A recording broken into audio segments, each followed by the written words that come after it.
අද අපි කතා කරන්නේ ආර්ථික විද්‍යාව කියන්නේ මොකක්ද කියන එක පිළිබඳව. එතකොට මේ ආර්ථික විද්‍යාව කියන්නේ අපි සාමාන්‍යයෙන් කතා කරනවා භාණ්ඩ හා සේවා නිෂ්පාදනය, බෙදා හැරීම සහ පරිභෝජනය පිළිබඳව සලකා බැලීම කියලා.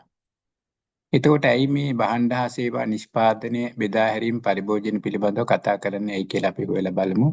ඇයි භාණ්ඩ නිෂ්පාදනය කරන්නේ? ඒතර භාණ්ඩ නිෂ්පාදනය කරන්නේ මොකද?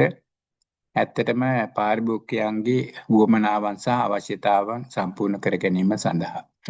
එතකොට ඒ වුවමනාවන් සහ අවශ්‍යතාවන් සපුරා ගැනීම සඳහා භාණ්ඩ නිෂ්පාදනය කිරීමේදී අපිට අවශ්‍ය වෙනවා සම්පත්. ඒතර මේ සම්පත් ගත්තොත් එimhe සම්පත් සීමිතයි. හැබැයි අපි කියනවා අපේ වුවමනාවන් අසීමිතයි කියලා.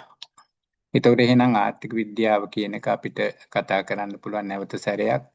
අර සීමිත සම්පත් භාවිතා කරලා අසීමිත වුවමනාවන් ඉටු කරගන්නේ කොහොමද කියන එක සොයා බැලීම තමයි ආර්ථික විද්‍යාව කියලා කියන්නේ.